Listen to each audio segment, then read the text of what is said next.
आतंकवाद जैसा बड़ा खतरा है तो नए नए मैदान भी बन रहे हैं। दोस्तों, भारत को यूनाइटेड नेशन का अस्थायी सदस्य बनने और वीटो पावर मिलने को लेकर एक नया बवाल फिर से शुरू हो गया है, क्योंकि जो चीन अभी तक शांत बैठा था और यूनाइटेड नेशन का अस्थायी सदस्य बनने पर भारत के लिए कुछ भी बोलने को तैयार नहीं था, उसी चीन ने पहली बार अपनी चुप्पी तोड़ी है और भारत की यूनाइटेड नेशन का अस्थायी सदस्य बनने पर बहुत ही बड़ी बात कह दी है, जिससे भारत का जो इंतज़ार था वो अब खत्म हो चुका है और यह बात कन्फर्म हो चुकी है कि भारत को बहुत ही जल्द यूनाइटेड नेशन का परमानेंट मेंबर बनाकर वीटो पावर दी जाएगी। आखिरकार चीन ने अपनी चुप्पी तोड़ते हुए भारत को वीटो पावर मिलने के समर्थन पर कौन सा बयान दिया है, उसे भी इस वीडियो में हम आपको बताने वाले हैं और साथ ही यूएन का अस्थायी सदस्य बनने का कंफर्मेशन भी बताएंगे। लेकिन आगे बढ़ने से पहले कमेंट बॉक्स में जय हिंद जय भारत जरूर लिखें और वीडियो को एक लाइक करके चैनल को भी सब्सक्राइब कर लें। दोस्तों, दरअसल इस समय देखा जाए तो यूनाइटेड नेशन को अमेरिका के द्वारा कंट्रोल किया जाता है और इसकी शुरुआत भी अमेरिका के द्वारा ही की गई थी। लेकिन इस समय यूनाइटेड नेशन में कुल 193 देश हैं, जिसमें 5 देश स्थायी सदस्य हैं और 10 देश अस्थायी सदस्य हैं।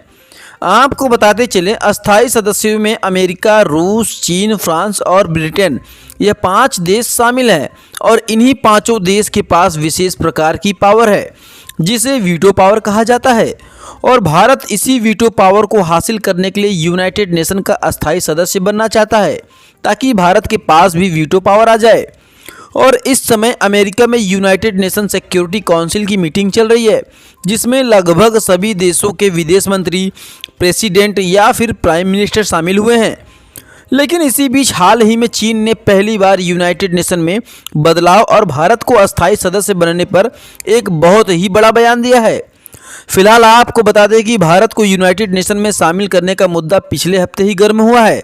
लेकिन इस बार कुछ ऐसे कारनामे हो रहे हैं जिसने पूरी दुनिया भर में तहलका मचा के रख दिया है। और यह बात एक हफ्ते पहले की है, जब अमेरिका में क्वाड समिति शुरू हुई थी और उसी के जस्ट बाद यूनाइटेड नेशन की भी मीटिंग होनी थी, जिसमें भारत को यह उम्मीद थी कि अमेरिका के साथ साथ बाकी के जो देश यूनाइटेड नेशन के परमानेंट मेंबर है, अगर वह भारत का सपोर्ट करते हैं तो भारत को भी आसानी से वीटो पावर मिल जाएगी। हालांकि अमेरिका ने तो भारत के पहुंचते ही यूनाइटेड नेशन का अस्थायी सदस्य बनने पर खुला समर्थन दिखाया, लेकिन बाद में एक के बाद एक नए मोड़ आते चले गए और भारत बुरी तरीके से इसी मोड़ में रुकावट के बीच रास्ता ढूंढता हुआ रह गया और भारत ने इतनी आसानी से वीटो पावर हासिल करने का जो सपना देखा था वो एक ही बहुत बड़ा कॉम्प्लिकेटेड हो गया। लेकिन यूनाइटेड नेशन का परमानेंट मेंबर बनने की बात 22 सितंबर को सामने रखी गई थी, लेकिन उसके 4 दिन बाद तक बाकी के चारों देश भारत का सपोर्ट करने के लिए खड़े नहीं हुए थे। हालांकि क्वाड समिति के दौरान उन्होंने हामी तो भर दिया था, लेकिन भारत के वीटो पावर को लेकर कोई भी ऑफिशियली स्टेटमेंट नहीं दिया गया था और 4-5 दिन के इंतजार के बाद यह खबर 27 सितंबर को सामने निकल कर आई, जिसमें हम साफ साफ देख सकते हैं कि अमेरिका के बाद यूके के प्राइम मिनिस्टर और फ्रांस के प्रेसिडेंट ने भी ऑफिशियली स्टेटमेंट दुनिया के सामने रख दिया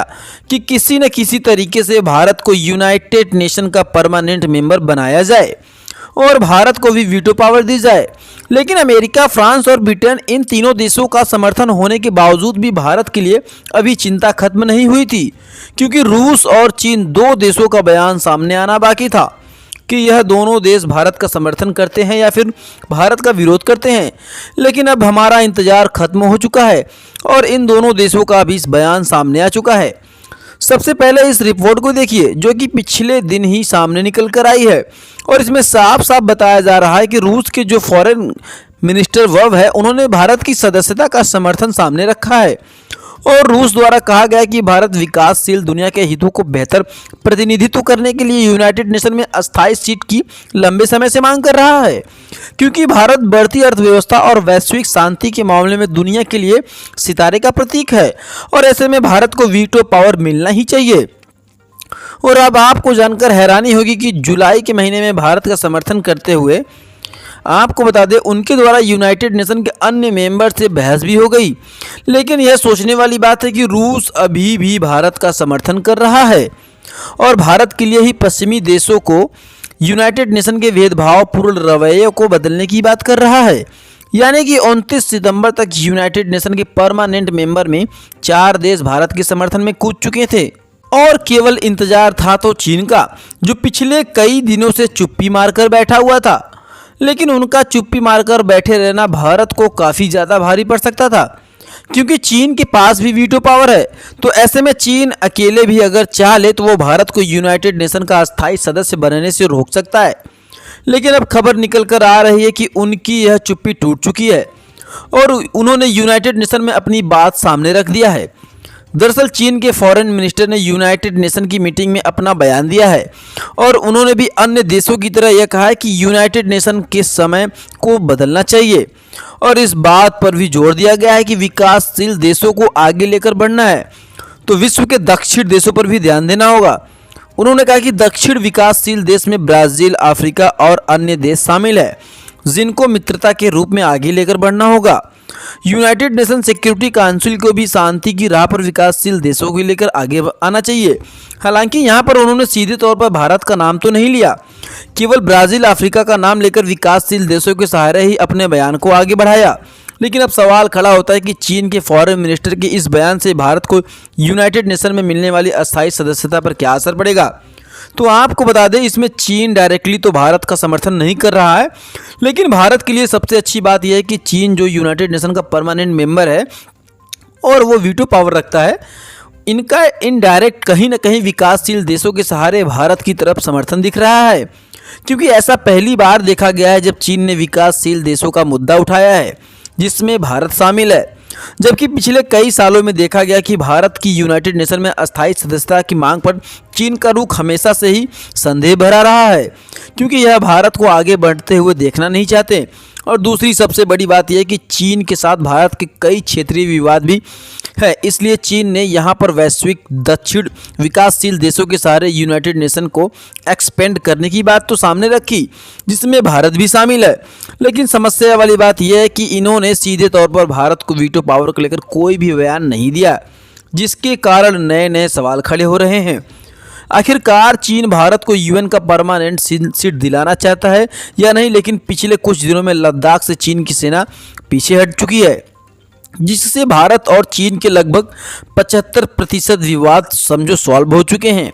जिसके कारण अगर भारत यहां पर थोड़ी और कूटनीति का इस्तेमाल करता है तो चीन खुलकर भी भारत का समर्थन कर सकता है और भारत के हाथ में वीटो की कमान आने से कोई भी ताकत नहीं रोक सकता, क्योंकि भारत ने सभी देशों का समर्थन पा लिया है। दोस्तों, केवल चीन का ही खुला समर्थन पाना बाकी रह गया है। फिलहाल आपको क्या लगता है कि भारत अपनी कूटनीति का इस्तेमाल करके वीटो की अपनी कमान हाथ में ले पाएगा या नहीं? अपनी राय कमेंट में हमें ज़रूर बताएं। और भारत ने शानदार तरीके से बाकी के सभी देशों का समर्थन पा लिया है, उसके लिए वीडियो को एक लाइक करके अपने मित्रों तक जरूर शेयर करें ताकि उन्हें भी सही जानकारी मिल सके। इसी तरह और भी नॉलेज वाली वीडियो को देखने के लिए हमारे चैनल को ज़रूर सब्सक्राइब कर लें और बेल आइकन को दबाना ना भूलें दोस्तों।